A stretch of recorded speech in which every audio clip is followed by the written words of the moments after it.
Ensuite, troisième joueur, ça va être Frédéric Piquion, bien sûr, qui a d'abord commencé dans le monde amateur au Golden Star Fort-de-France, avant d'être repéré par Nîmes, où il va signer son premier contrat pro.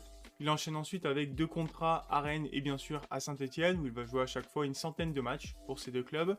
Et c'est sa dernière saison avec les Verts en 2006-2007 qui est celle avec le plus de rebondissements finalement. D'un côté, il y a une bonne saison du point de vue statistique, 6 buts, 6 passes décisives. De l'autre, il y a des relations de plus en plus tendues avec les supporters de Saint-Etienne pour plein de raisons, notamment le fait qu'il avait un agent qui était lyonnais.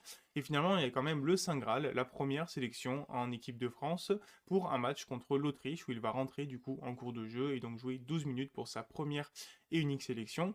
Derrière, il va enchaîner pas mal de contrats plus ou moins longs, jouant notamment à Monaco, à Lyon aussi. Et enfin, il va connaître les joies de l'Angleterre avec la Première Ligue, le Championship, mais aussi la MLS ou encore la Ligue 2 et enfin bien sûr l'Inde avec le Mumbai City FC